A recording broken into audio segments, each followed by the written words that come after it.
Bonjour tout le monde! Dans ma prochaine série de vidéos, je voudrais faire le point sur l'huile de palme, parce que c'est un sujet dont on parle beaucoup en ce moment. L'huile de palme, c'est cette huile qu'on retrouve partout, dans les produits alimentaires transformés comme le Nutella, dans les cosmétiques, mais aussi dans les biocarburants. Elle est très utilisée parce qu'elle est peu chère et qu'elle a un rendement très élevé, et que du coup elle est très rentable. Mais c'est une huile qui pose énormément de problèmes, et aujourd'hui je vais parler de la déforestation, parce que des millions d'hectares de forêts ont été ou continuent à être détruits pour qu'on puisse planter des palmiers à huile, principalement en Indonésie et en Malaisie, qui sont les deux principaux pays producteurs d'huile de palme, mais plus généralement dans la quarantaine de pays tropicaux qui produisent aussi de cette huile. Même si pour l'instant c'est surtout en Asie du Sud-Est et en Amérique du Sud qu'on détruit des forêts pour planter des palmeraies, alors qu'en Afrique et en Amérique centrale on a plutôt tendance à planter des palmiers à huile sur des terres qui ont perdu leur forêt depuis longtemps. C'est très difficile d'estimer la part de la déforestation mondiale qui peut être imputée à l'huile de palme. Les chercheurs et les chercheuses qui s'y essaient ont recours à des images satellites et regardent le pourcentage d'hectares de palmeraies qui étaient encore des forêts quelques années ou quelques décennies auparavant. Mais il y a de grandes incertitudes et les choix méthodologiques qui varient en fonction des équipes de recherche expliquent qu'on peut obtenir des résultats très différents pour une même question.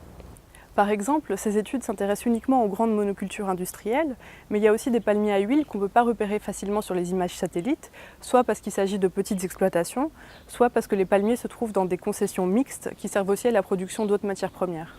Ensuite, une concession peut s'implanter sur un terrain qui était encore une forêt primaire 10 ans auparavant, sans que les producteurs d'huile de palme soient directement responsables de la déforestation, qui peut être due par exemple à un incendie accidentel. Un autre problème est que toutes les études n'ont pas la même définition de la déforestation. On peut prendre en compte uniquement les forêts primaires, mais il est aussi possible d'inclure les forêts qui ont été plantées récemment, même si elles sont beaucoup moins riches en biodiversité et qu'elles ne stockent pas le CO2 de la même façon. En tout cas, les chiffres qui circulent, selon lesquels 40% de la déforestation mondiale serait due à l'huile de palme, sont faux. Même en Indonésie, le principal pays producteur, la déforestation est aussi causée par la production de pâte à papier, de bois, les mines de charbon, et en Afrique, c'est aussi la production de caoutchouc qui est responsable d'une part importante de la déforestation. Et pour donner quand même quelques chiffres qui sont tirés de quelques études parmi d'autres qui s'intéressent à la déforestation au niveau local ou régional, mais pas mondial. D'après Greenpeace, en Indonésie, en 2 ans, entre 2015 et 2017, c'est près de 4000 hectares de forêts primaires, soit l'équivalent d'environ 5500 terrains de foot, qui ont été détruits rien que sur une seule concession. D'après une autre étude datée de 2016, 45% des palmeraies en Asie et 31% en Amérique du Sud étaient encore des forêts primaires en 1989. Selon une estimation, l'huile de palme était responsable de 11% de la déforestation en Indonésie entre 2000 et 2010, mais le chiffre pourrait être sous-estimé.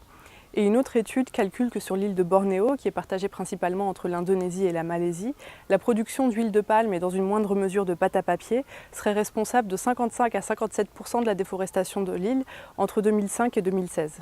Alors les producteurs et les négociants d'huile de palme, les marques qui en achètent comme Ferrero et Nestlé parmi d'autres, et les banques qui financent la production d'huile de palme, comme par exemple HSBC, ont pris des engagements pour que la production de cette huile soit plus synonyme de déforestation. Sauf que des forêts primaires continuent en 2018 à être détruites malgré ces engagements. Et cette déforestation a des conséquences très graves. Déjà, des incendies sont parfois allumés exprès pour pouvoir ensuite planter des palmiers à huile là où la forêt a disparu. En Indonésie, en 2015, on a compté 120 000 départs de feu et certains de ces incendies ont été allumés exprès par des producteurs d'huile de palme, dont certains ont été condamnés à des millions de dollars d'amende. Ces incendies ont été aggravés par un phénomène El Niño particulièrement puissant cette année-là, au point qu'en 2015, on a surnommé El Niño Bruce Lee. La fumée a été transportée jusqu'à Singapour et à Kuala Lumpur, la capitale de la Malaisie, et on estime que 100 000 personnes sont mortes prématurément cette année-là à cause des incendies dans ces 3 pays. Et pendant 26 jours, entre septembre et octobre 2015, les émissions de gaz à effet de serre dues à ces incendies ont été aussi importantes que les émissions de l'ensemble des États-Unis. De façon générale, et même sans incendie, la déforestation est une cause importante d'émissions de gaz à effet de serre parce que les arbres, grâce à la photosynthèse, stockent du CO2. En 2014, le GIEC, le groupe d'experts intergouvernemental sur l'évolution du climat, a estimé que la déforestation mondiale était responsable de l'émission d'environ 1 gigatonne de carbone par an.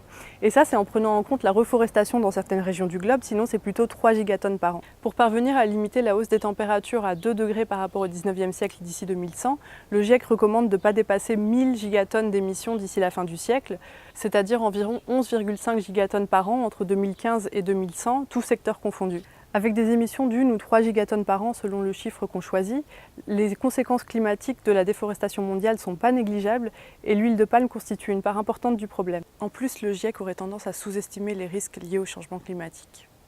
La production d'huile de palme a d'autres conséquences très graves et la plus médiatisée est les risques qu'elle fait peser sur la biodiversité et notamment sur les orang-outans. C'est de ça que je vais parler dans ma prochaine vidéo. Pour ne pas la rater, vous pouvez me suivre sur YouTube, sur mon blog ou sur les réseaux sociaux et vous pouvez aussi me laisser vos commentaires si vous voulez. Et pour en savoir plus sur la déforestation due à l'huile de palme ou pour vérifier mes sources, vous pouvez aller faire un tour sur mon blog. Allez, à bientôt pour la suite de ma série sur l'huile de palme. Yeah, you know it's all around, and the trees are out.